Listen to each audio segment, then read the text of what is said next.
Hello, traveler of sleepless nights and the filthier corners of forgotten history. Welcome back. Or perhaps not welcome in. Either way, you're here now. And tonight, we won't tiptoe through palaces or sleep in silken sheets soaked in lavender dreams. No, tonight, we crawl, barefoot, blood-stained, and breathless, through the rotting gutters of the medieval underworld, chasing the stench of something far more putrid than politics or perfume. We're about to trace the unsanitized footprints of those who killed without faces, names, or conscience. The ones who did not die, did not pray, did not rot in glory, because they were already living decay. You want to know what truly stinks? It's not just the body unwashed. It's the soul that hasn't bathed in light for years. Yes, we're talking about the assassins. Not the sleek, perfume-slicked, dagger-dancing figures Hollywood likes to spoon-feed you. Not the acrobats in hoods with hidden blades and a moral code. No, we're talking about the ones history tried to forget, because even history couldn't stomach the smell. The ones whose fingernails told more secrets than scrolls, whose skin absorbed sins and sewage in equal measure, whose very breath could curdle milk and faith alike. You've heard the term silent but deadly? Tonight, you'll meet its origin. But hush, now. You can almost hear the shuffle of their steps, can't you? That careful scraping of leather against cobblestone. Always in shadow, always where the moon refused to look. You won't find them in paintings, not even in the margins. No oil nor ink could capture the filth of their lives without smearing the canvas into tar. These were not men or women. They were intentions made flesh. And like all flesh left too long in the sun, they stank. Still here? Good. Then let's walk together, slowly, with our backs to the wall, into the reeking silence of the assassin's world. You'll need to hold your breath. But I promise, no amount of air can truly keep the rot out. Let me start with a question that's lingered like bad breath in the back of every monk's mind. If God sees all, does he still look when a man hides a blade in his filth-covered boot and slits a bishop's throat behind the cathedral? Or does he turn his divine face, repulsed not by the act, but by the smell? You think that's extreme? Let me tell you a secret. In the medieval world, bad hygiene wasn't just a byproduct of poverty. It was a tool, a choice, a weapon, even. Especially for the invisible class of society that wasn't supposed to exist. The assassins, the unrecorded, the deliberately forgotten. They knew what you do not. That stench can distract. That decay can deceive. That the nose can be a more powerful illusion than the eyes. And that if you truly wanted to disappear in a crowd, the best disguise wasn't a mask. It was the kind of smell that made people recoil without asking questions. Picture this. A man crouched beneath the boards of a tavern floor, nestled between rat nests and spilled piss, waiting for the heavy-footed noble above to finish his drink. He hasn't bathed in weeks, not because he can't, but because the scent of his skin has merged with the rot around him. He is the smell. When he finally slips the dagger through a crack in the floorboards and into the noble's spine, no one suspects the drunk in the alley behind the tavern, because no one wants to go near him. Not the guards, not the whores, not even the priests sent to bless the dead. It wasn't just strategic. It was spiritual, in a way. The assassin did not cleanse himself, because he did not believe he deserved to be clean. His job required him to be lower than the low, beneath dogs, beneath beggars, unseen, unwashed, unworthy. He did not anoint his body with oils. He baptized it in mud and misery. worse he smelled, the safer he was. The closer to rot, the farther from recognition. And the tools. Oh, dear listener, you haven't lived until you've seen the cleaning ritual of a blade after it has been lodged in someone else's gut. A quick wipe on the inside of a filthy cloak, maybe dipped in a trough shared by livestock. Rust wasn't just tolerated, it was decoration. Blood was perfume. The blade, once sharp, became a mosaic of skin flakes, bile, and dried pus from a wound that had never quite healed after the last job. But no matter, the victim rarely saw it coming, and the assassin never lived long enough to worry about infection. You might ask, surely they cared for themselves in secret? Surely they must have found moments to bathe, to scrub their nails, to rinse the murder from their mouths? Let me tell you this.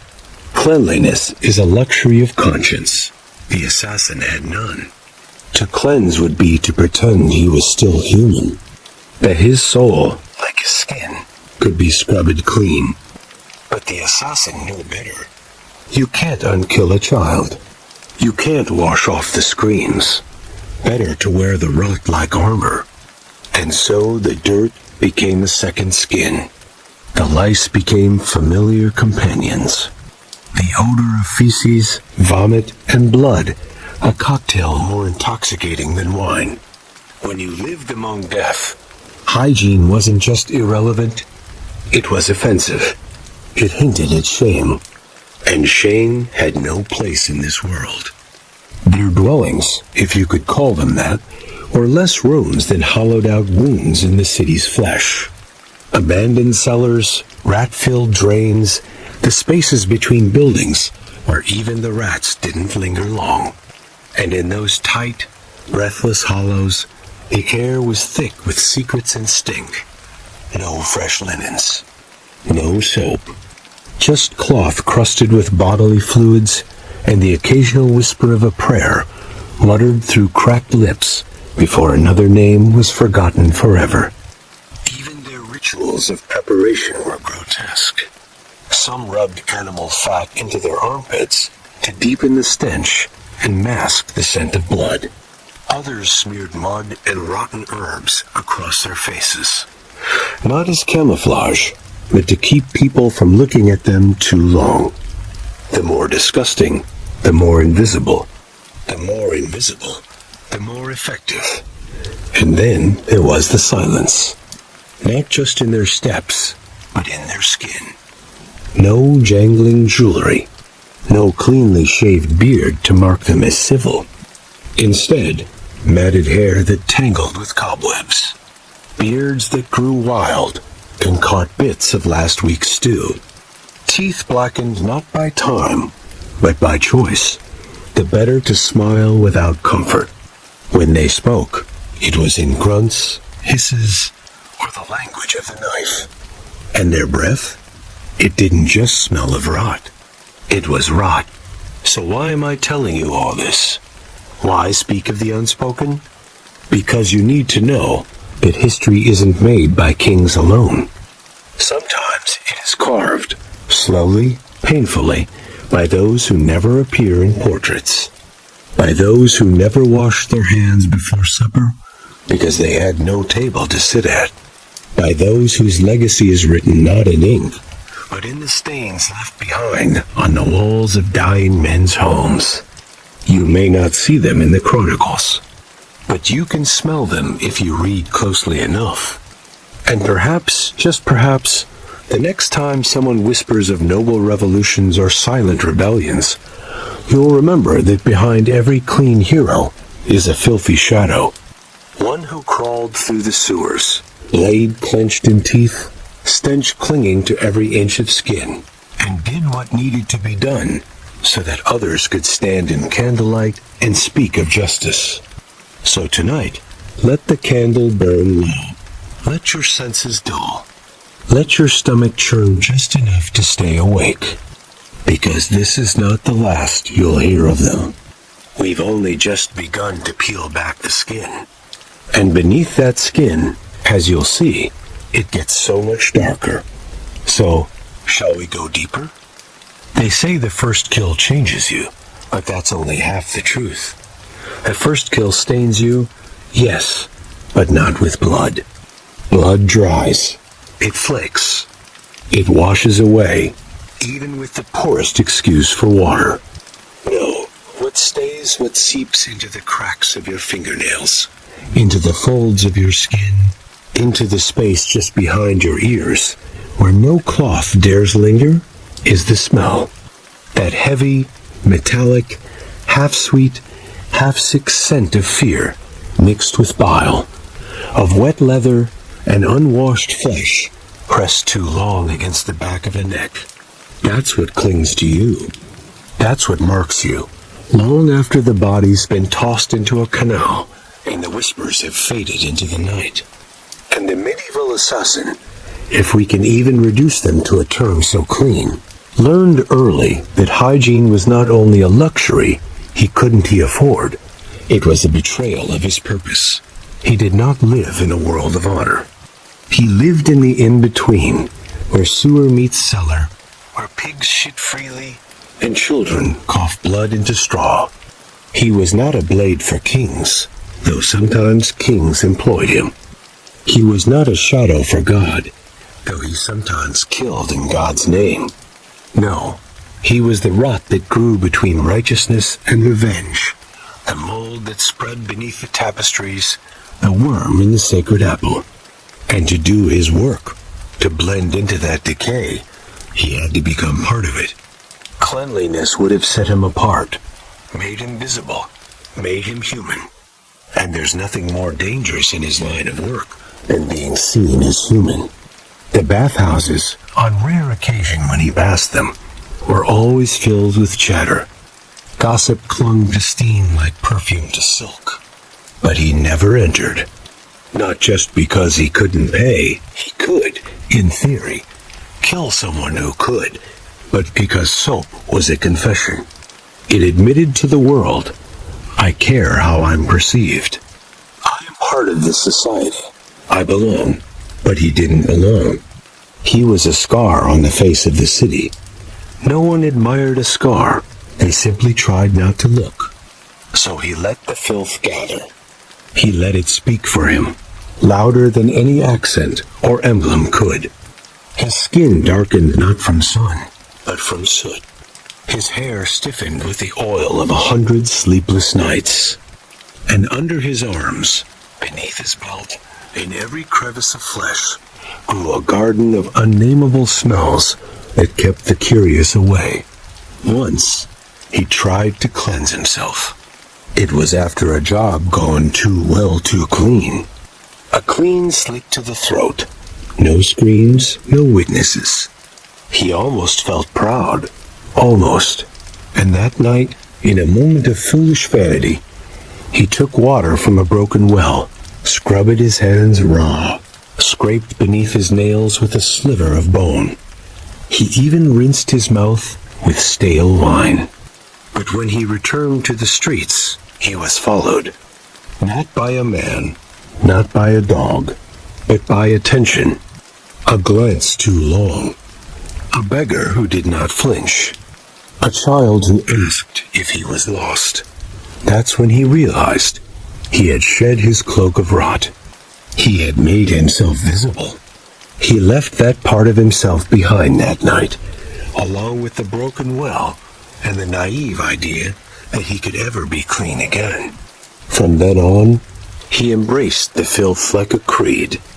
And so, every morning that wasn't too truly morning, because assassins rarely slept, and even more rarely woke in daylight, he would rise from whatever hole he decurled into, bones stiff from stone, mouth sour with silence, and begin the rituals of degradation. He would rub ash into his scalp to mat down the grease. He would smear animal dung on his boots to mask the smell of leather. He would chew roots that stank of sulfur, not to freshen his breath, but to rot it further. He was a one-man plague, walking on two legs, and no guard ever dared search him too closely. But it wasn't just odor that defined him. It was texture. His clothes were more scab than fabric stitched together from scraps stolen off corpses. Never washed, never dried, always damp with something. Rain, blood, vomit, or worse. His tunic had layers, not for warmth, but because each layer bore the memory of a kill. The blood of a merchant on the right sleeve. The soot from a burning church on the left. The dried breast milk of a grieving widow clinging to the hem. These were not stains. They were talismans. And then there was the skin, a living map of his sins. Scars that pulsed in the cold. Vice that scuttled like secrets. Fingertips calloused to the point of numbness. Toes blackened by frost. Never healed properly. He never cut his nails, only bit them. And when they cracked, he let them. Pain was familiar. Infection was constant. He did not fear fever, because fever blurred the mind, and a blurred mind could forget names. That was a blessing in his world. Some might ask, how did he avoid disease? The truth is, he didn't. He carried it like a pouch at his side. Boils bloomed on his thighs. Gums bled without prompting. But sickness was not weakness. It was camouflage. In a city teetering on the edge of plague, who would suspect the coughing, trembling man in the alley of being anything but another dying fool? No one looked twice at the sick, which made it easier to kill them. Sometimes he'd go weeks without speaking. His voice became something alien, cracked, dusty, almost inhuman. Words were dangerous. They marked you. He preferred silence. And when he had to communicate, he used signs, nods, the grip of a shoulder, the tip of a knife pressed gently against skin. He did not write. He did not read. The only letters he knew were the scars carved into the bodies he left behind. But he wasn't alone. There were others like him, always in the periphery. You never saw them gather. But sometimes, in the darkest part of the slums, you'd smell a place that reeked not of one man, but of many. Congregation of decay, a brotherhood of breathless bodies. They shared knowledge not with parchment, but with grunts and open wounds. One might show another how to silence a squealing rat with a single thumb twist. Another might demonstrate the exact grip to crush a man's windpipe without leaving bruises. Their hygiene was a shared horror, a common language of stink and slime, and they respected each other not for cleanliness, but for filth. The dirtier the cloak, the more revered the killer. Clean hands meant no kills. They had no homes, only holes, no beds, only corners. When they slept, it was face down. Arms curled beneath bellies to protect their blades, their lice-infested hair forming a curtain against the cold. They feared warmth, feared anything that softened them, because to soften was to die. And so they embraced the rot, let it harden them, let it become part of their identity. They did not wash the blood from their hands. They let it crack and peel, a reminder, a trophy. Sometimes between kills, when time stretched thin like gruel, they'd find work pretending to be lepers. No one questioned the leper. No one came close. They smeared pig fat on their cheeks, rubbed soot into their eyes, coughed violently as they begged for coin they didn't need. It was practice, disguise, a performance of filth so convincing it became truth. The act bled into life. The assassin became the leper, became the ghost, became the whisper of death. But it wasn't all instinct. There was an art to it, a philosophy, even. The filth wasn't just for cover. It was a meditation, a stripping away of vanity. To live in shit and stink was to reject the comforts of the world. to prove you were beyond it, above it, or perhaps beneath it, depending on your point of view. And when you stopped caring how you smelled, you stopped caring how you looked. And when you stopped caring how you looked, you became free. Free to move.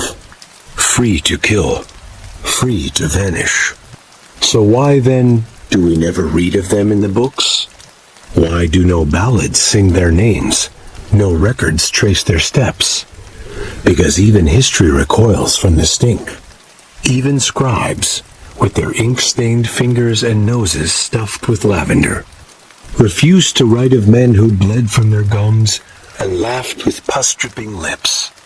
These were not legends. These were warnings. And warnings, in time, get buried beneath prettier lies. But I see you're still here, still listening. That's brave. Or foolish. Depends on the night. So let me ask you something. If you had to kill a man, truly kill him, and then walk home through a crowd without being touched, would you rather wear a mask or smell like a dying rat? One is theatrical. The other is effective. The assassin chose the latter. Every time.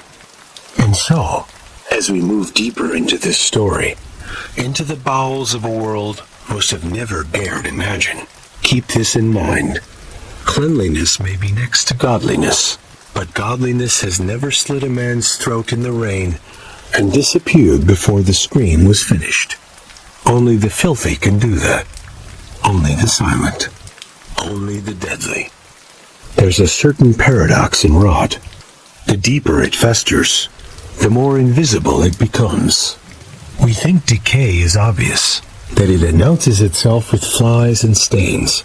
But true rot, like the rot of a soul or of an empire, is quiet.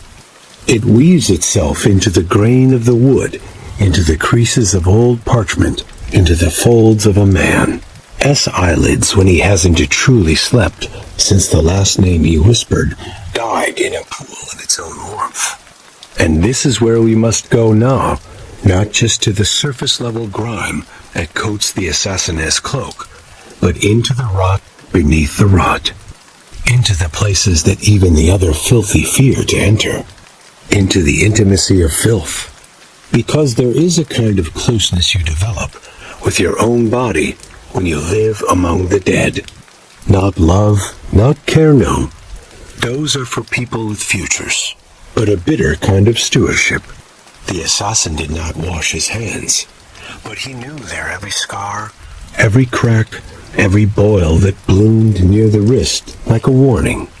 He didn't brush his teeth, but he could count which ones would fall out next by the ache in his jaw. There was no mirror.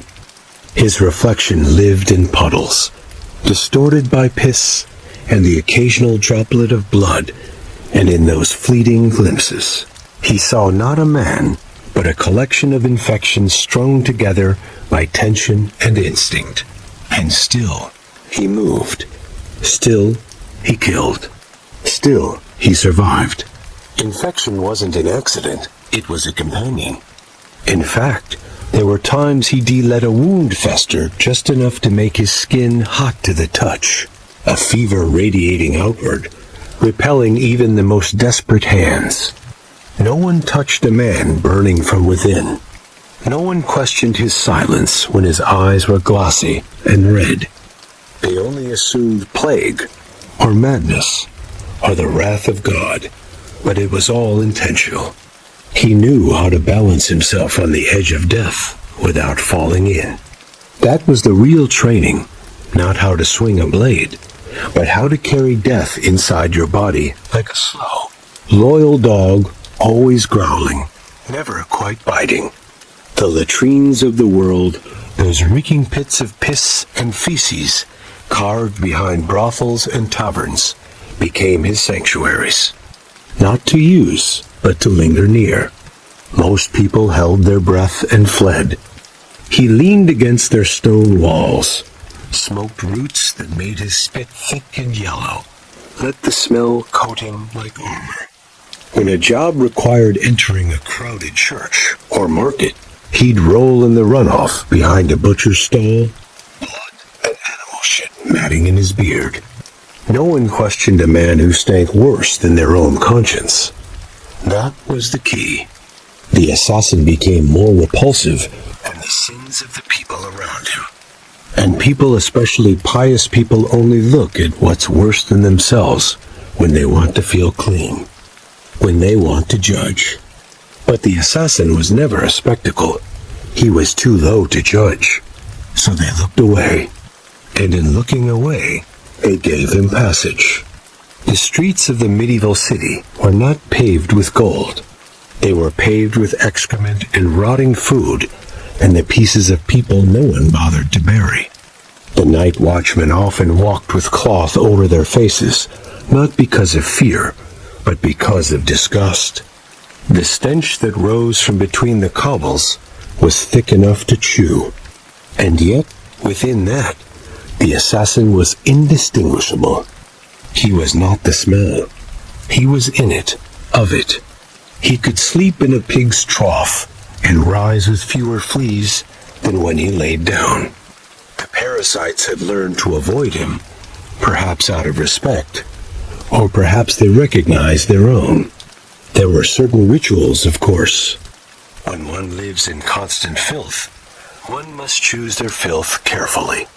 Before each job, he would find the nearest tannery not to clean. No, but to dip strips of leather in the black sludge that pooled near the vats. That sludge, rich with lime, flesh, and old skin, stuck to his clothing like a second gelatinous hide. It masked his body's own scent, turned his silhouette into something undefined.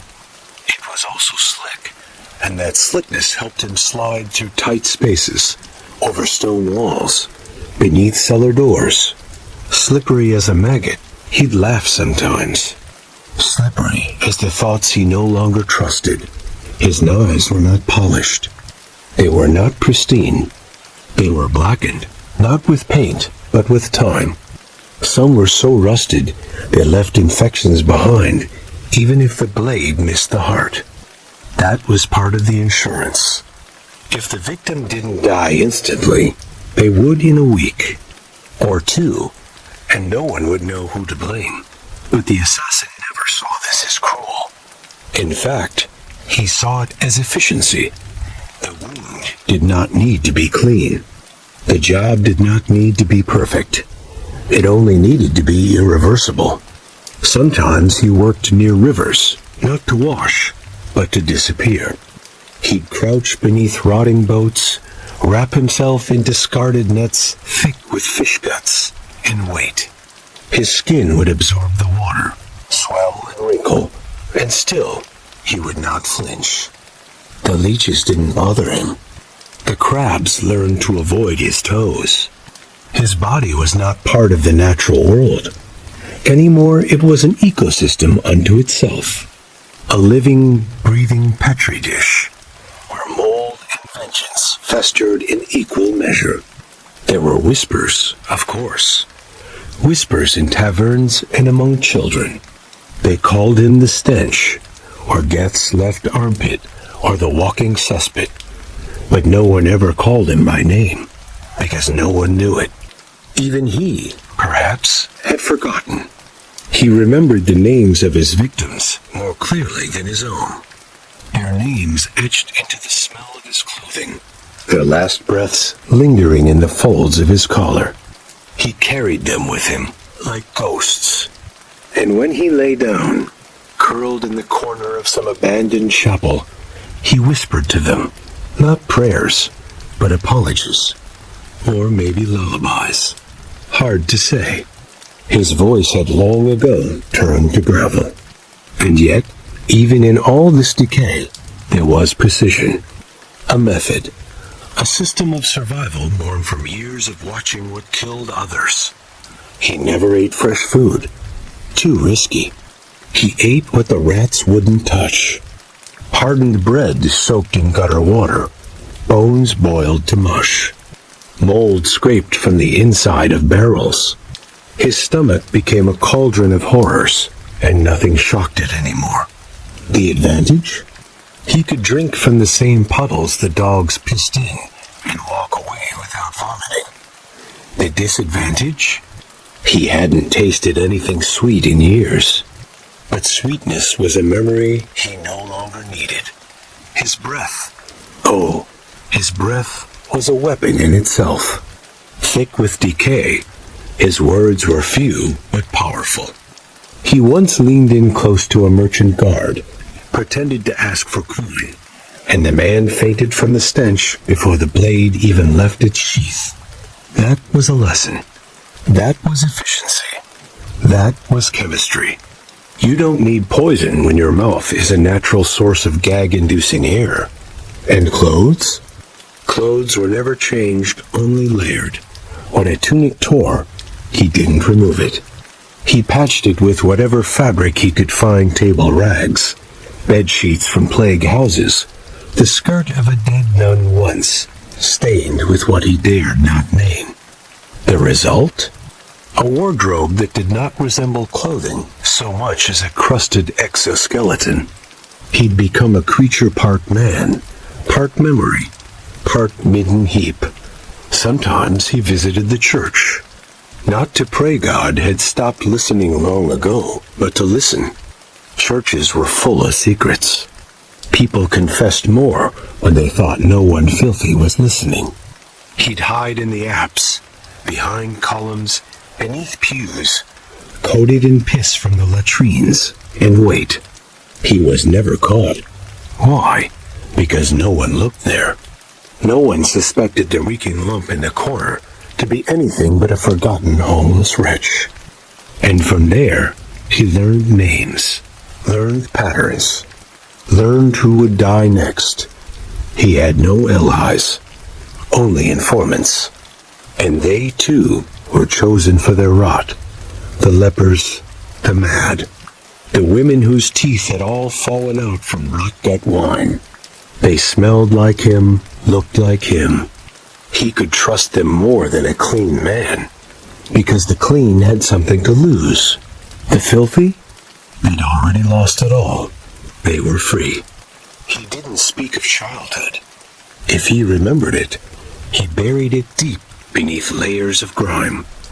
Maybe he was a butcher's son. Maybe a monk's bastard. Maybe he crawled from a plague pit and never stopped crawling. It didn't matter. The past was clean. He was not. The future? Unthinkable. Assassins don't retire. They just stop waking up. And so he moved through the world like a bad smell in a locked room. Unavoidable. Untraceable. Unforgettable.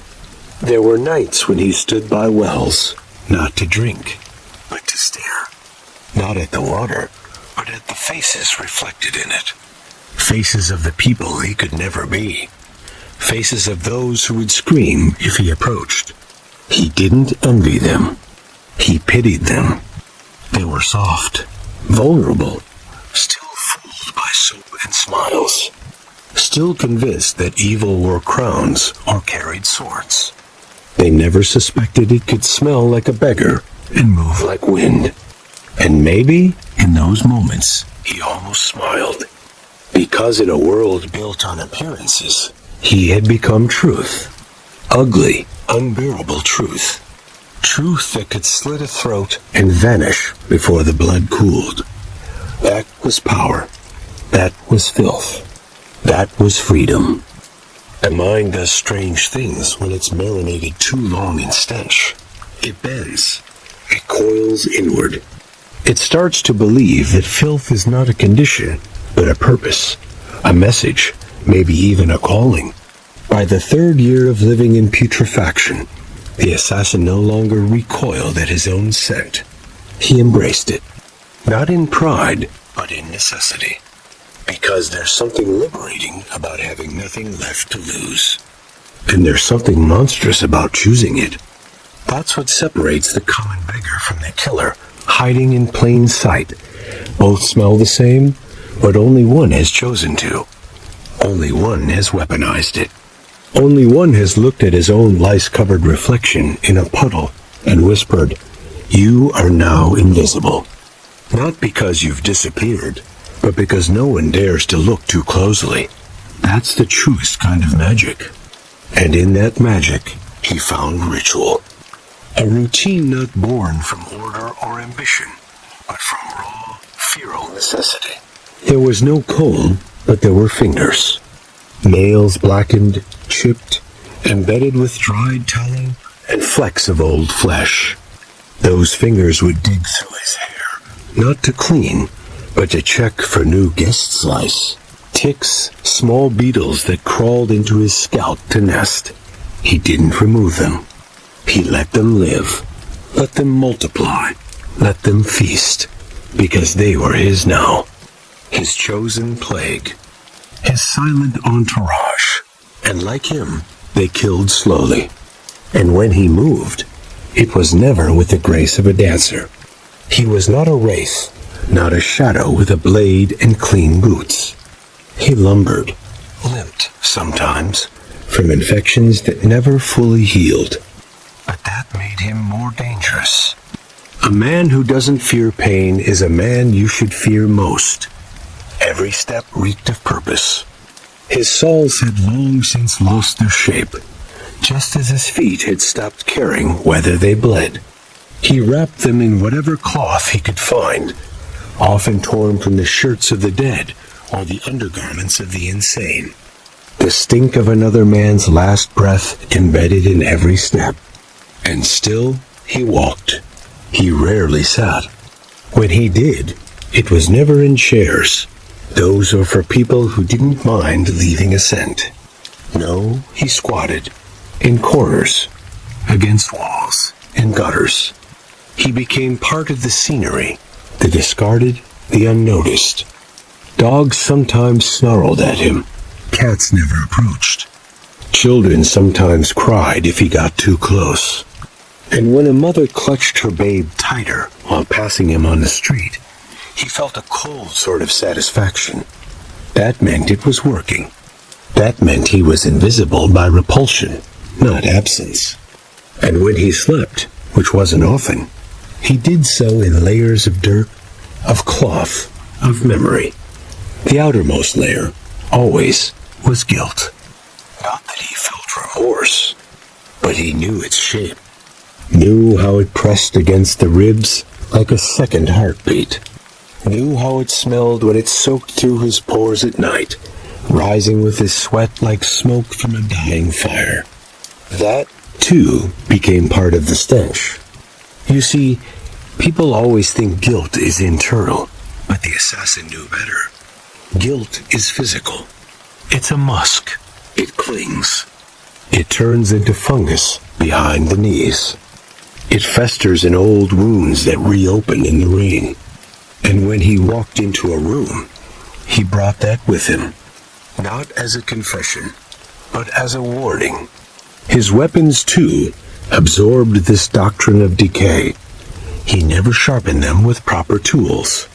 Instead, he used brick walls, the edge of a gravestone, the teeth of a man already dying. The blades were never perfect, never clean. They rusted, they chipped, but that made them better, more unpredictable. And when they pierced skin, they did more than cut, they contaminated. It was death not in seconds, but in hours, or days. A lingering death. A death that stank, just like him. Sometimes he used rope. Not fresh hemp, mind you, but rope stolen from ships long wrecked, soaked in sea rot and salt, frayed like the nerves of a dying horse. It smelled like mold and fish guts and hopelessness. And when he strangled a man with it, the last thing they smelled wasn't his breath. It was history, decay, memory. And then there was the art of the disguise, if you could call it that. He never wore masks. Why cover what already repelled? But he did adopt identities. The dung collector, the street preacher with bloodshot eyes and a shaking hand, the drunk with a twitch, the gravedigger who spoke to corpses. He played them all, But he never bathed for the role. Instead, he added to the layers. Rolled in dead leaves, rubbed his cloak in pig carcasses, slept in graves pre-dug but not yet filled. And when he emerged, the act was complete. The city didn't see him. It smelled him and turned away. There was one town, small, forgettable, clinging to a hillside like moss on a tombstone, where he stayed longer than usual. A contract gone wrong. The target kept moving, kept changing ends. The assassin waited, and during that wait, he became something new. Not just unseen, not just dirty, but feared. The children began calling him names. Whisper Stink, the man with no nose, Mr. Wetbones. None of them knew what he did. They just knew that wherever he lingered, rats died, flowers wilted. Even the air seemed to pull back, just slightly, from his presence. The town priest tried to exorcise him once. Came up behind him with incense and prayer. The assassin didn't move. Just turned slowly, let his scent do the work. The priest fainted. No blade needed. The town never bothered him again. And in that town, something odd happened. He began to enjoy the rot. Not in a joyful way. There was no joy left in him, but in a resigned way, like a man who's grown fond of his prison. The stink became his companion, his shield, his language. He communicated in grunts and glares, but mostly in presence. If he stood near your door too long, it meant something. If you found his smear on your step, it meant something else. People learned. They began to leave food outside, not as kindness, but as bribes, as offerings to a creature they didn't understand, but feared too much to offend. One night, the job finally came. The target, drunk on local wine, stumbled into an alley. The assassin followed. No blade, no rope, just his hands. His nails had grown long, thick as claws, blackened at the tips. He pressed them into the man's throat, not to pierce, but to hold. The smell did the rest. The target vomited, choked, died in silence, his lungs refusing to breathe the air around him. It wasn't murder. It was suffocation by presence. A quiet, filthy mercy. And as he left that town, something followed him. Not a person, not a sound, but an idea. That perhaps he was no longer a man. Perhaps the filth had overtaken him completely. Perhaps in shedding all hygiene, all care, all beauty, he had become what he was always meant to be. A shadow of rot. A walking wound. A memory of death before death even arrived. And in that transformation, he found peace. Not comfort, not warmth, but a stillness. Like the air in a sealed tomb. Rank, eternal, unchanging. They say every man carries a smell, but only the assassin carried the absence of hope. That was his true cologne, and no amount of water could wash it off. You might think there was a moment when he wanted out. A flash of longing. A night where the stench became too much, even for him. A dream, perhaps, of warm water, soft linen, the touch of something that didn't reek of rust or old skin. But if there was such a moment, it drowned long ago in the sludge of who he had become. Because the truth is, no assassin survives long enough to consider redemption unless he's already abandoned the idea. Cleanliness is a future thought. And the assassin had no future. Only the slow, never-ending rot of now. And so he kept walking forward, not toward light, not toward peace, but into deeper shadows that clung to him, not like enemies, but like old friends with dirt under their nails and dried blood in their beards. His world was not built on maps or streets or landmarks.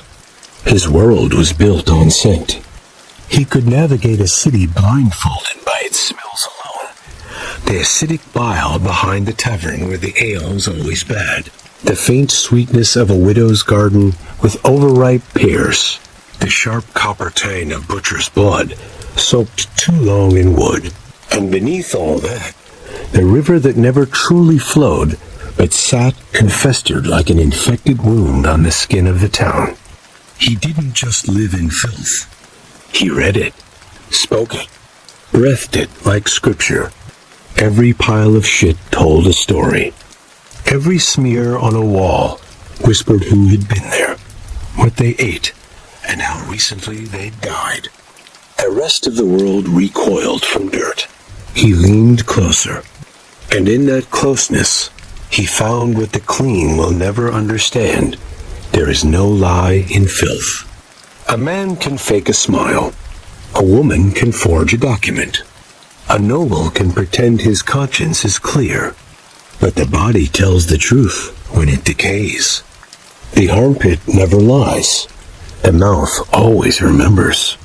The assassin knew this because he had spent years listening to the confessions of corpses, not through words, but through the things they left behind on the air.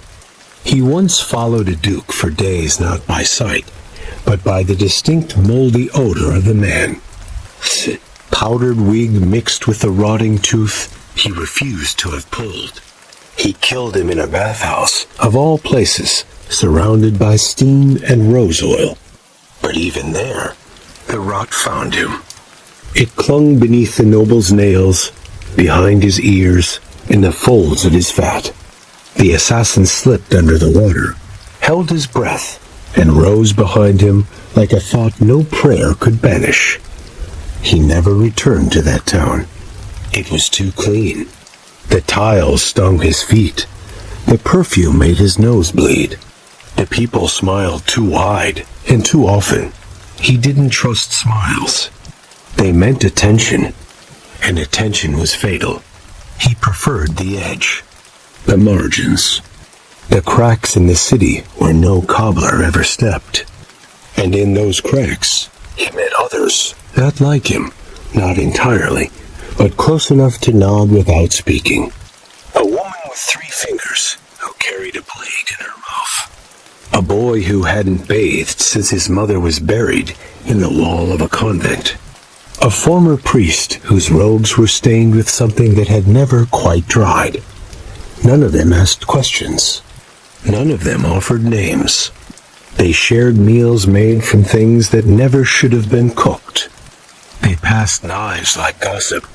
They slept with one eye open and one hand always itching. Trust was a myth, but recognition was real. And in that recognition, they shared something sacred. The understanding that the smell of decay was the only honest thing left in the world. But even among the wretched, the assassin stood apart. There was something in the way he moved, not graceful, not fast, but inevitable, like mold on bread. Like the moment a wound starts to itch. People avoided his gaze not because it was cruel, but because it was empty. And it's hard to look at a man with no future in his eyes. He didn't blink often. He didn't flinch.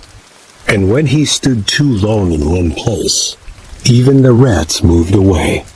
Once in a moment that almost resembled tenderness, he let a woman touch his face. She was blind, of course. No one who could see would dare. Her fingers were rough, cracked from cold and work, but they were curious.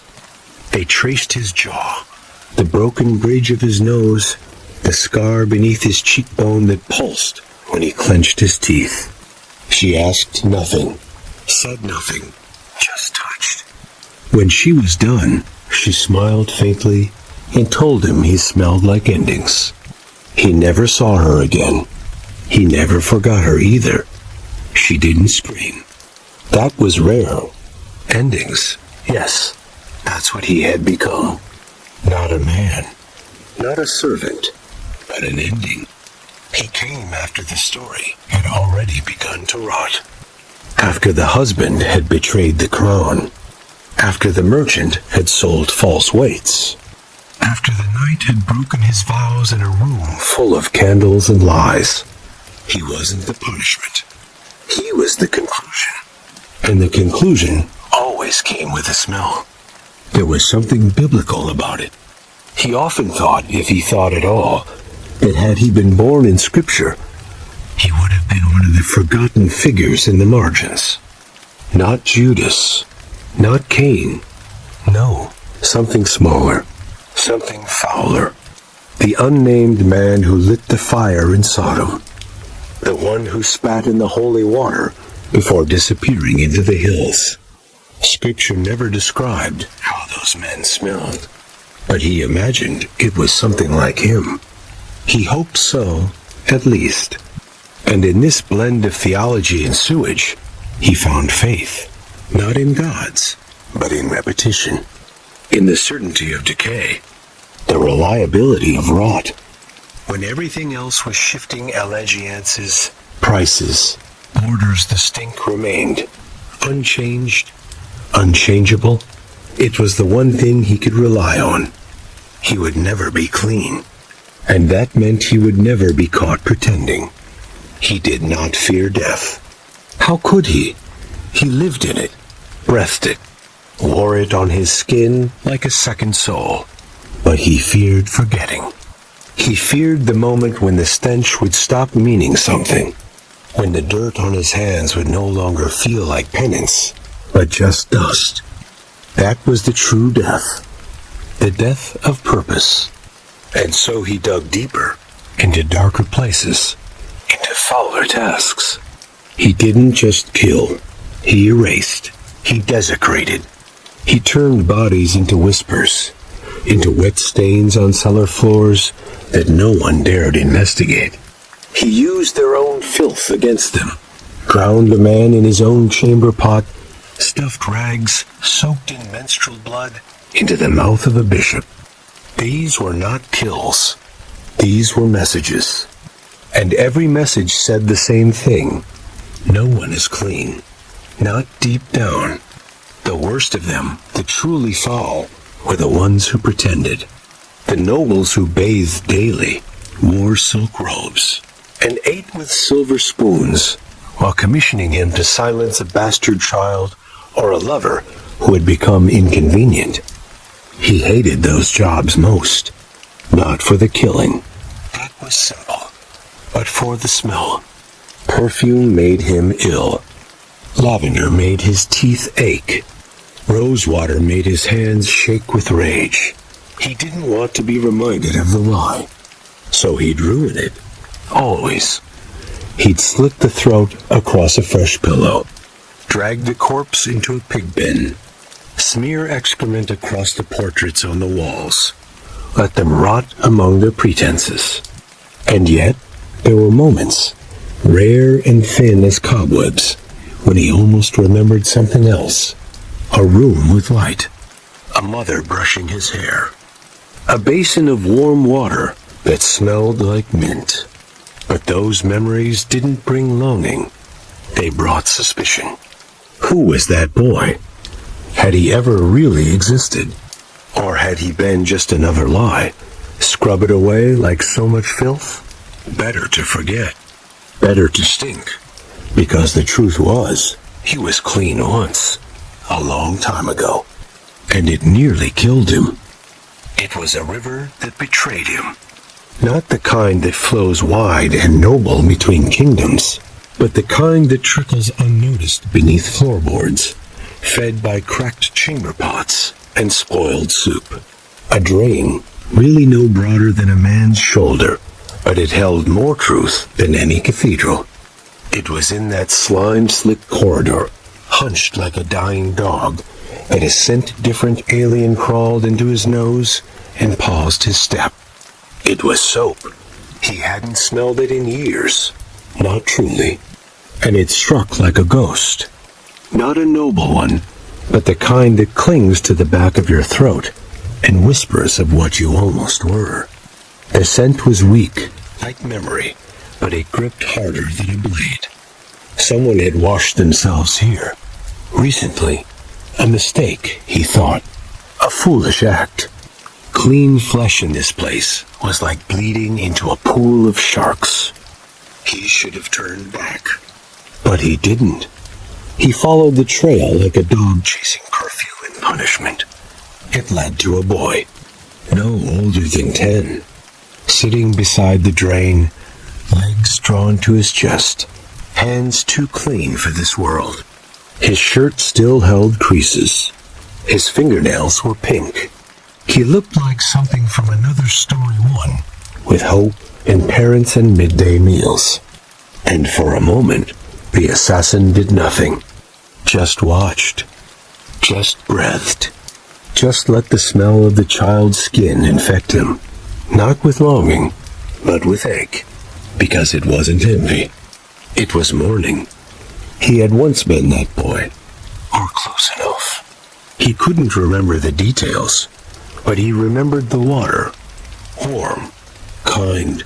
And he remembered the day it ended. He had been clean once. Yes, that's the wound beneath all others. The one he never scratched because he feared it would bleed forever. He had been someone's son, someone's pride. He had worn fresh linen once, kissed goodnight by mouths that did not stink. He had eaten from wooden bowls, wiped down with mint leaves, sat in sunlight without flinching. But then the soldiers came. Or maybe it was the fever. Or maybe the hunger. He can't remember which came first. Only that one day he was clean, and the next he was not. And the world treated him differently. Ever since. The first days of dirt were accidental. He ran barefoot, slept beside dogs, stole bread with soot-black fingers. And when he tried to enter the chapel, they turned him away, not with cruelty, but with noses wrinkled, hands fluttering like he was a fly. That's when he learned, dirt is more than filth. It is banishment. And banishment, if worn long enough, becomes armor. So he wore it, layer by layer, year by year, until it wasn't just on him, it was him. He no longer looked into water, not because he feared his reflection, but because he feared it might lie. He didn't want to see a human anymore. He wanted to see a warning, and he succeeded.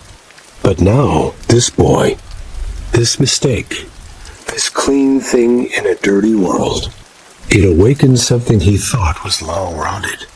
Not softness, but memory. And memory, for men like him, is poison. He didn't kill the boy, not because of pity. He no longer trafficked in such currencies. But because killing something clean would have been a kind of mercy, and mercy was filthier than anything he carried. So he turned, vanished into his stench like a knife into a wound. But the scent followed him for weeks. Soap, like laughter at a funeral. He tried to bury it under worse things. Spent 3 nights in a tanner's mat. Rubbed himself with rot from a cow that had drowned 2 winters ago. Drank wine gone sour with beetles. It helped, a little. But the ghost remained. The ghost of what it felt like to be held by clean hands. And in that haunted state, his work changed. Not sloppy, never that, but messier, more personal. He began to speak to the dying again. Not words of comfort. He never remembered how, but questions. Always questions. Do you smell that? He asked one. Do you remember what your mother's skin smelled like? He whispered to another. He wasn't expecting answers. The dying don't speak truth. Only the living lie. But the asking grounded him. Reminded him he wasn't a myth. He wasn't a shadow. He was still skin. Still scent. Still a thing that could remember soap, even if he could never deserve it again. There were nights when the cities became too clean. Rain would come and wash the streets, and for a few cursed hours, everything smelled ... new. He hated that. It blurred the lines, made him visible.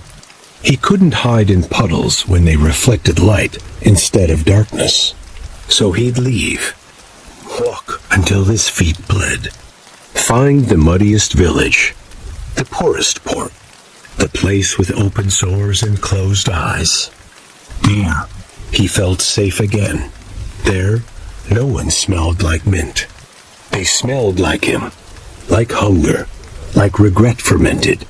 Sometimes he dreamed of rotting. Not metaphorically, literally. He imagined lying still in a pile of manure until the skin peeled from his bones, not from heat, but from peace, to dissolve slowly, to be devoured by worms, not because he died, but because he stopped needing to be anything else. Because maybe rot wasn't death. Maybe it was release. And maybe that's why he never feared it.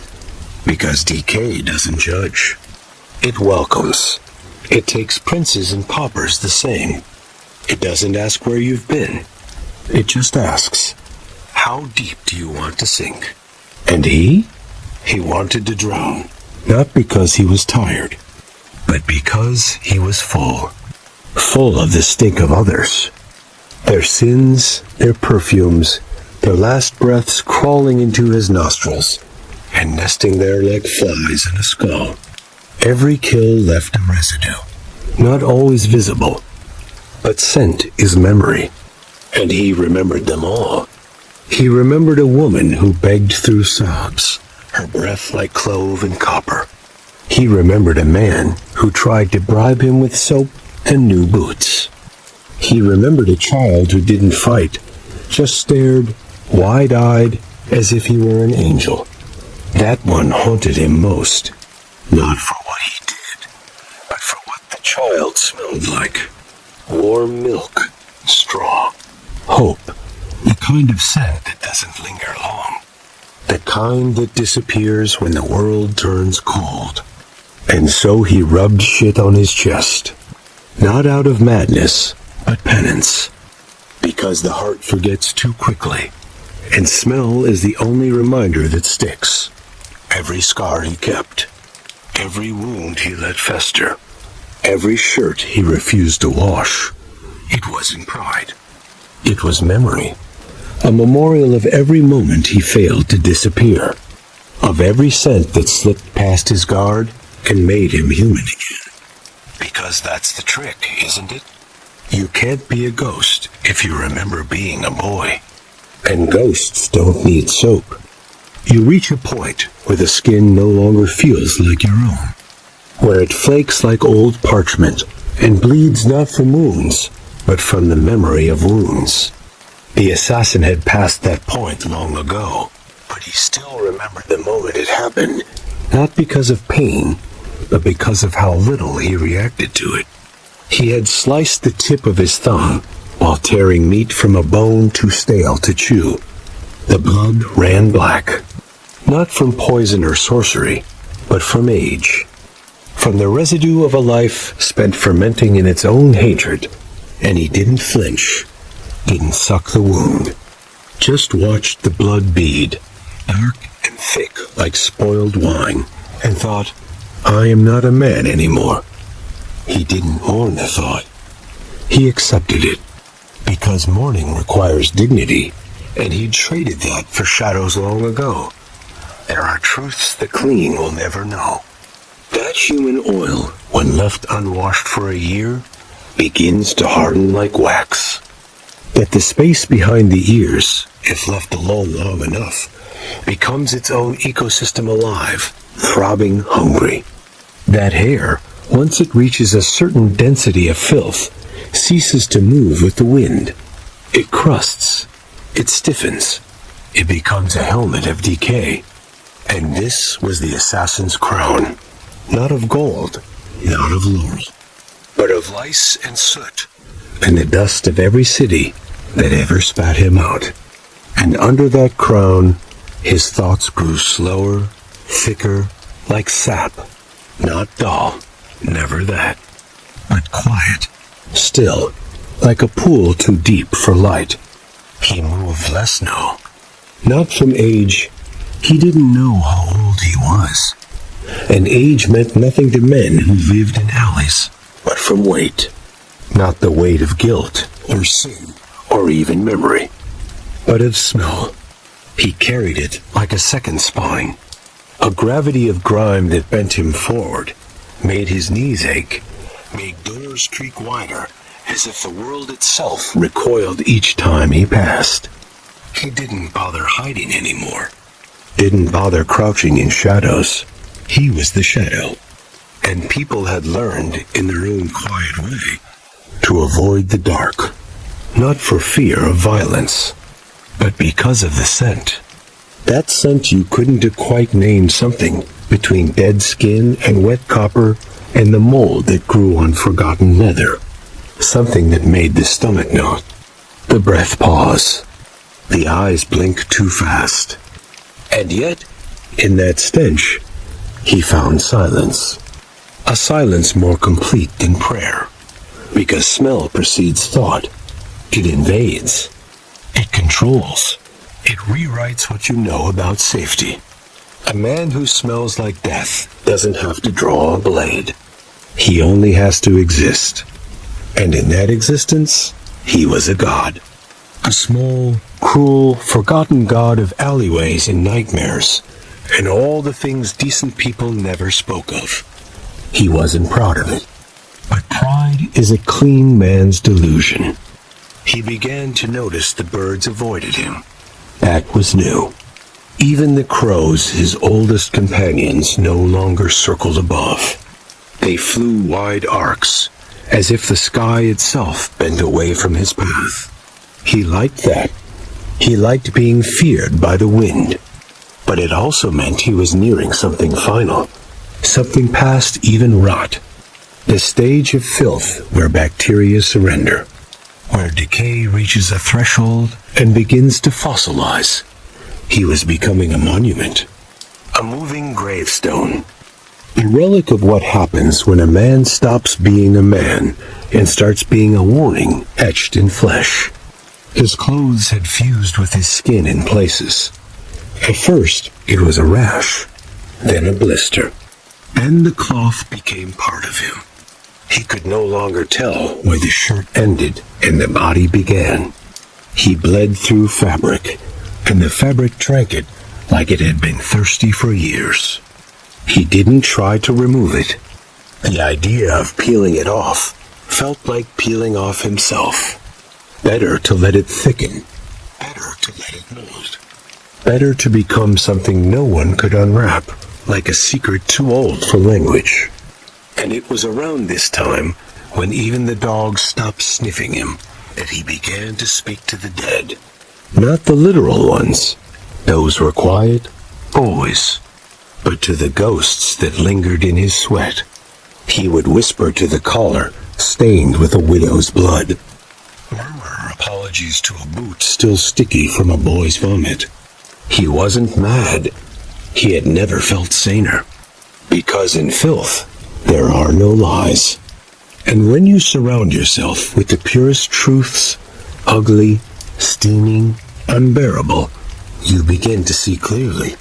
Too clearly. He didn't speak for redemption. He spoke to remember the shape of words, to remind himself that beneath the grime, he still had a tongue. He had once met a knight, shining stupid, polished to perfection. The man reeked of lavender and law. The assassin passed him in the square, a simple brush of shoulder against armor, and the knight turned to sneer. But his words died before they reached his lips, because the smell hit him. A wall, a history, a horror, and the knight, with all his medals and clean-shaven pride, stepped back. Just one step, but it was enough. The assassin smiled, not with his mouth, but with his presence. He didn't need a blade. He had become something sharper. That night, the knight's throat was slit by someone else. A thief. a child, but the assassin took no joy in it. He took something more valuable.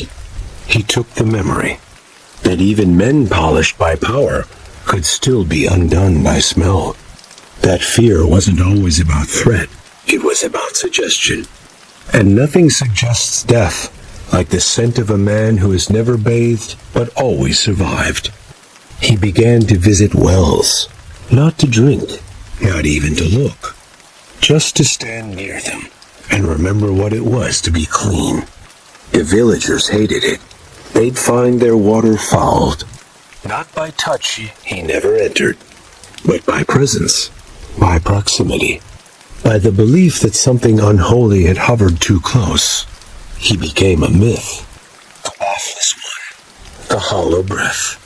Mothers warned their children that if they didn't wash, he would come, and he laughed until the phlegm in his throat tasted like iron, because once he was the one who had been warned. Once he was the boy who had dreamed of the man he now was. And nightmares don't have mirrors. And then came the fever. It started in his fingers. A twitch, then a numbness, then a heat.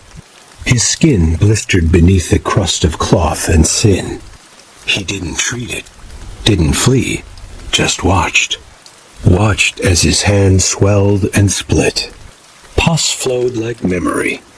Thick, yellow, familiar. He scooped it with a broken spoon and smeared it on a church wall. Not out of hate, but out of honesty. Because everything rots, and sacredness is just flesh waiting to ferment. He didn't die. Of course not. Death avoided him. Perhaps out of disgust. Perhaps out of fear. He healed, barely, scarred. The hand no longer closed properly, but it pointed. Still enough for a blade. Still enough for silence.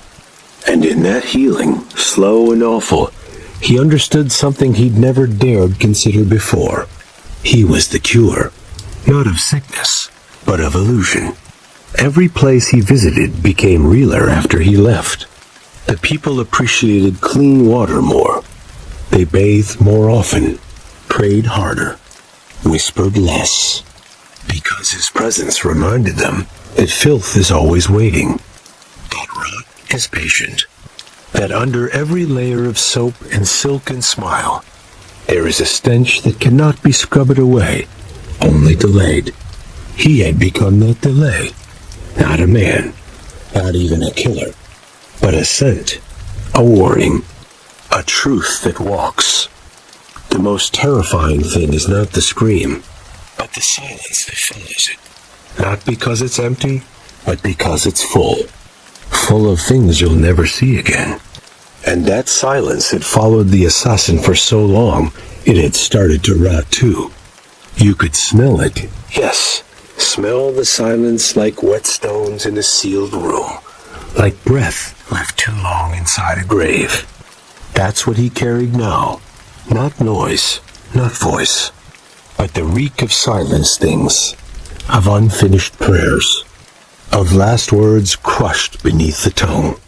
And that, perhaps more than the grime, was what made him inhuman. That, more than the lice or the fermented clothes or the breath like ancient vinegar, was what made people cross the street before seeing him. He wasn't a man anymore. He was the absence of closure. There was a baker once, young, too soft, with hands that had only ever touched flour and firewood. The assassin had no contract on him, no reason to care, but he watched, because the boy smelled clean, not perfumed, not noble, just honest. The sweat of a day's work, the faint heat of dough still on his skin, and for a moment he hated him. Not out of envy, but out of mourning. The baker reminded him of a world he had no place in. So he did what he always did when confronted with the unbearable. He got closer, close enough to taste the man's fear without ever touching him. He stood outside the shop. 3 days. Did not move, did not speak, just existed, just leaked into the air like a warning. On the fourth day, the baker left. No goodbye, no sale. He boarded up the windows and vanished. The assassin didn't follow. He had already won. He hadn't taken a life. He had ruined one. Without lifting a finger, without shedding a drop, only by standing still and allowing his body to speak the language of decomposition. That was power. That was purity. Because filth never lies, he began to visit libraries. Not to read, he couldn't. Words on parchment meant nothing to a man who communicated in stains, but to breathe.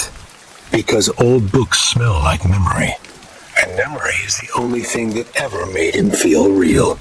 He would sit in the rafters, between dust and birds' nests, and inhale. Not deeply, his lungs were brittle, but enough to remind himself that once, long ago, he had wanted to learn, wanted to be something other than inevitable. But the scent of ink was always drowned by the reek of his own body. The scrolls curled near him. Mice fled. And the librarian, half-blind and fully superstitious, told stories of a phantom that cursed knowledge with rot. He didn't correct them. Truth rarely needs defending. And then came winter. Filth in summer is loud buzzing, swarming, steaming. But in winter, it becomes quiet, sharp, heavy. The stench doesn't leave, it crystallizes. Becomes a second skin that cracks with every movement. His breath turned into fog that smelled like spoiled milk and fear. The streets emptied faster when he passed, not from disgust, but from survival. No one wanted to be near the thing that did not freeze, because while others shivered, he remained still, warm, even. The rot insulated him. The layers of grime acted like fur. The grease on his skin held the heat. And for the first time in his life, he realized something horrifying. He was no longer vulnerable to the seasons. He had outlasted nature, not in strength, but in filth. And that made him more than a man. That made him an omen. Children whispered of him in alleyways. Drew crude chalk outlines on walls, stick figures with flies instead of eyes. He watched once as a girl no older than 7 smeared dog shit onto a doll and named it after him. He did not flinch. He did not smile. He only nodded. It was the closest thing to a portrait anyone had ever made of him, and it was accurate. He rarely ate anymore.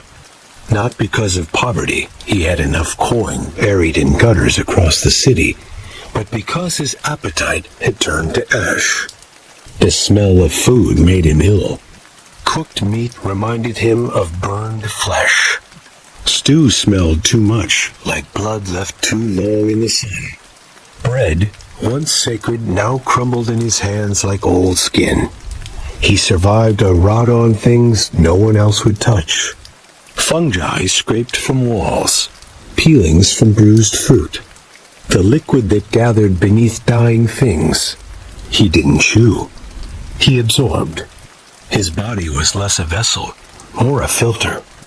Everything entered foul and left fouler. And still, he did not die. He met a priest once. Young, brave, stupid. The kind of man who believed that mercy could be extended like a hand. The priest tried to wash him. Tried to cut away the cloak that had fused to his back. The assassin let him. Sat still while the man gagged. Listened as he muttered prayers. But when the blade touched his spine and peeled back a layer of scabbard fabric, the smell knocked the priest to his knees. Not from horror, but from revelation. He wept, said he had seen God in the wound, said the rot was holy, said the assassin was a vessel of divine suffering. The assassin stood, left, and never looked back, because there was no holiness in him. only gravity. And even gravity smells eventually. He began to rot in ways he could feel. His teeth loosened. His skin changed color. Not black, not red, but something in between, like a bruise on a drowned man. His right eye watered constantly, and the tears stained his cheek yellow. He didn't wipe them. Let them crust. Let them become part of the mask. Because every flake that fell was a memory, and he couldn't afford to forget anything anymore. Not now. Not this close to the end. He hadn't spoken in weeks. The tongue still worked. But there was no one left worth speaking to. Words were clean, and he had no use for them. He communicated now through presence, through the shift of his weight, through the way flies moved when he entered a room, through the expressions on strangers' faces as they inhaled. He was fluent in disgust. And disgust, it turns out, is more universal than language. He found a dog dying in a ditch, mangy, rabid, beautiful. It bit him. He let it. Sat there while it bled and panted and twitched. He stroked its back until the fur came off in clumps. Whispered something. Maybe a name. Maybe nothing. And when it died, he buried it with his hands. Not for sentiment, but because he respected it. It had lived like him. Unloved, unwashed, untouchable. He marked the grave with his own blood. A symbol not of mourning, but of recognition. And then, as the sun bled behind chimneys, he walked back into the city. Not to kill, not to haunt, but to exist. To remind them all that nothing is permanent except rot. That behind every clean street is a gutter. That beneath every polished boot is a soul caked in things too old to name. He stood in the town square, still, silent, filthy, and the wind changed. He stood in the square, and the world remembered what it had tried so long to forget. It wasn't his face that unsettled them. No one ever really saw it. It wasn't his posture, crooked like an old nail hammered into stone. It wasn't even the flies that clung to him like jewelry. It was the smell, that godless smell. Not loud, not sudden, just there, like it had always been there. Like it had always been waiting under the cobblestones, inside the bell towers, behind the altar cloths and the lace-trimmed robes of men who kissed rings with lips that had never known silence. And when he stood still, it rose. Not in clouds, in memory, in tremors, in something the body remembers, even if the mind insists on forgetting. They did not scream. Scream is for violence. What he carried was quieter.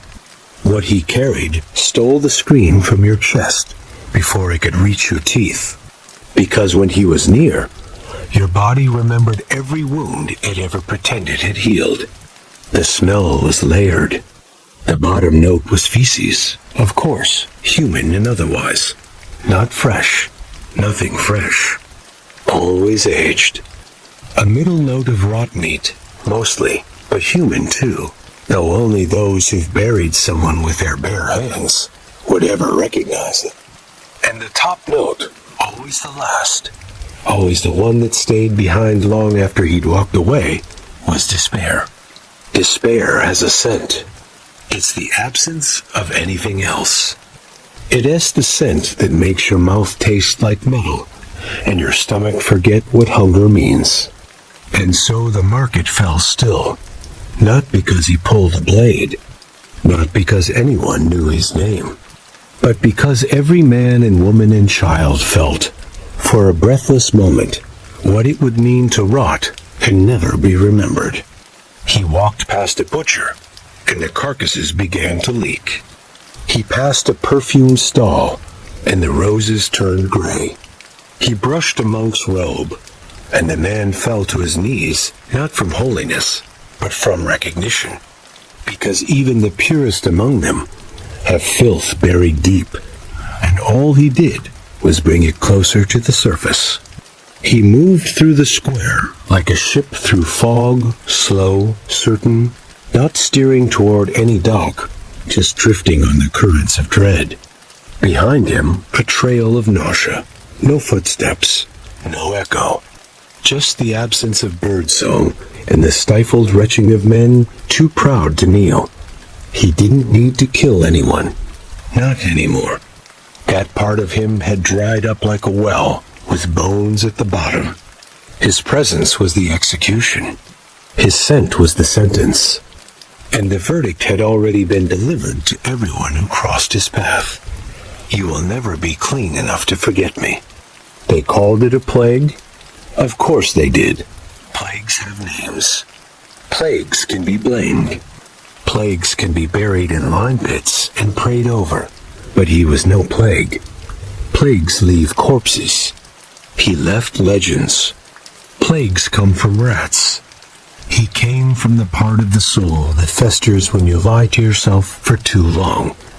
And there is no cure for that. By nightfall, the town was quiet. Windows shuttered. Doors sealed. The church rang no bells. The brothel burned incense. No one dared to breathe too deeply. And still he walked, not toward anything, just through. Like the wind, like rot, like history. He passed a boy once. 12, maybe 13. The boy didn't flinch, didn't run. Just stood there, barefoot on the stones, eyes wide not with fear, but with a question he didn't know how to ask. The assassin paused, looked at him, or through him.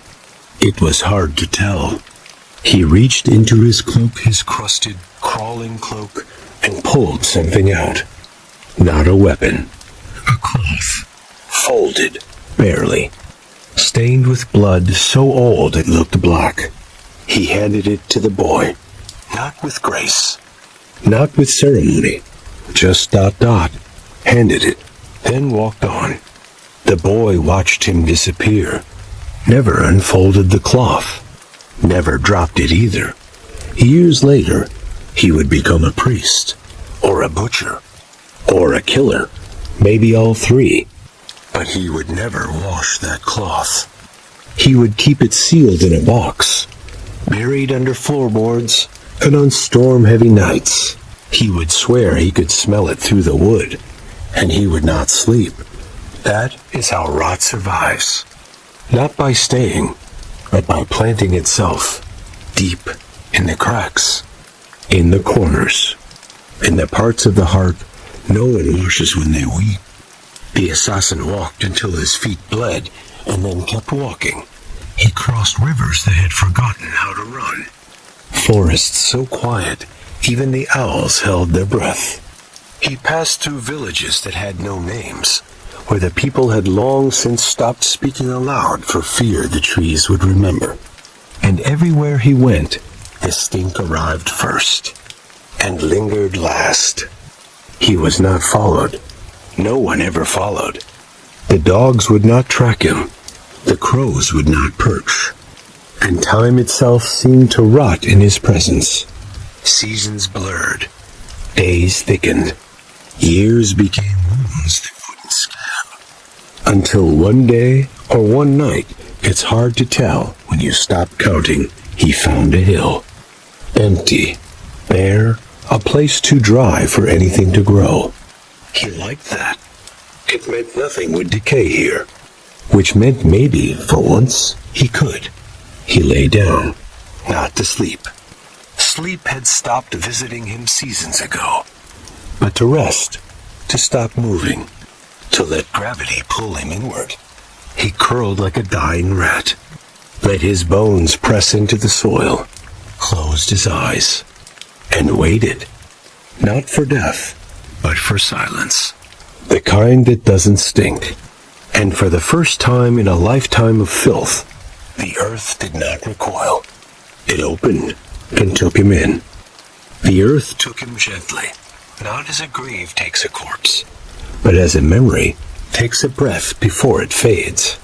There was no funeral, no stone, no weeping.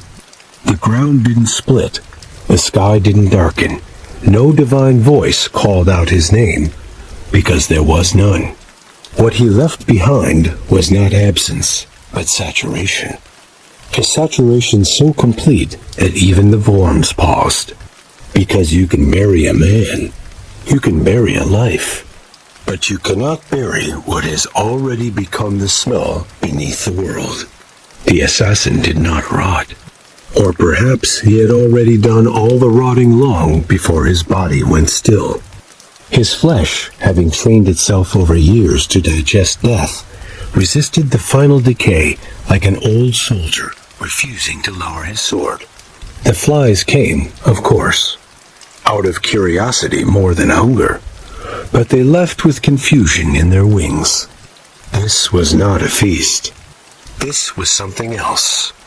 Something too fermented, too seasoned in sorrow to serve as sustenance. He had become unappetizing even to the maggots. And so the hills stayed silent, and the silence thickened. Not the silence of peace, but of guilt. Because the world knew. The way a room knows when someone has died in it, even if the body is gone. The way a child knows when the lullaby is stopped, meaning safety. He had left no body, no weapon, no air. Just the memory of a stench, so thick it rewrote the air around it. A stench not born of disease, but of discipline. A lifetime of refusing to wash, not because he couldn't, but because he wouldn't. Because to clean himself would have been to confess. And he had long ago buried every reason to confess. The towns he passed did not speak his name, but they remembered him with rituals. A pinch of ash on the doorstep, a whisper before bathing. Children warned not to wander barefoot at dusk, or the cloak would smell them and follow. Superstition, they said. But superstition always has a scent. Always trails behind a truth no one is willing to say aloud. And his truth was too heavy for words, so it lingered instead. In doorways, in dreams, in the sudden nausea that rose when the wind shifted just right. One monastery, far to the north, recorded a strange event in one of its brittle old ledgers. A visitor uninvited, unspoken, who stood outside the walls for 3 days. The monks dared not approach. No sound came from the figure. No motion. Just presence. On the 4th morning, he was gone. And the walls smelled of smoke and raw meat for a fortnight after. They called it a test, a visitation, a warning. They scrubbed the stones until their hands bled. But the scent returned each time the rain did. Some said the stones had absorbed him. Others said he had never been there at all. But when the abbot died, he whispered with his last breath, "I smelled him in my sleep." And no one asked what he meant. There were those who doubted, of course. There always are. The clean always do. They trust soap like scripture. They believe water absolves. They wear lavender to bed and think nightmares won't follow. But deep down, they know. They know their rot is patient. That even the cleanest skin can hide a bruise. That even the brightest city has a shadow behind the cathedral. And that somewhere, beneath all the perfume and procession, there once walked a man so filthy he made God look away. But was he evil? That's the question, isn't it? That slippery, aching question no one wants to ask, because the answer might smell worse than the man himself. Evil requires choice, malice, delight in suffering. But he had none of those things. He didn't kill out of pleasure. He didn't rot out of vengeance. He simply followed his logic to its final, foul conclusion. In a world that rewards silence and punishes honesty, he had chosen to speak through scent. to refuse the rituals of the clean, to let his skin speak what words could not. I am what you become when you lie to yourself too long. And perhaps that is why no record of him remains, because history fears contamination. It records kings and tyrants and martyrs, but not men who remind us that the distance between ritual and rot is only one bath away. No chronicle dares mention the man who made their scribes gag with every step. No painting captures the outline of a figure whose presence made light flicker and ink run, and so he vanished from the page, but not from the air, because the nose remembers what the tongue cannot, and the soul flinches at things it doesn't have names for. And every time you hold your breath while passing an alley, every time you gag at the sudden reek of something long dead behind a wall, you wonder, just for a moment, is he still walking? Did he ever truly stop? Or is he what the world became when it closed its eyes too long and let silence grow mold? And so we return to now, to your room, to your bed, to your own clean hands, your own well-trimmed nails and laundered sheets. You've listened, haven't you? To this story, to this man. You've walked with him through gutters, through monasteries, through butcher stalls, and graveyards and wells that remember things they were never meant to witness. And now, I ask you, not with fear, but with something quieter, what do you smell? Is it soap? Or something older? Is it comfort? Or something that makes your stomach twist without warning? Are you still sure you're clean? Are you certain that your skin is only yours? Because you listened? And that's how it starts. The silence. The stain. The scent that no one else can name. And the footsteps you hear, even when no one is there. Good night, sleeper. If you can sleep at all. And if the wind changes tonight, don't breathe too deep. He never liked being forgotten. And rot, as we've learned, always comes back.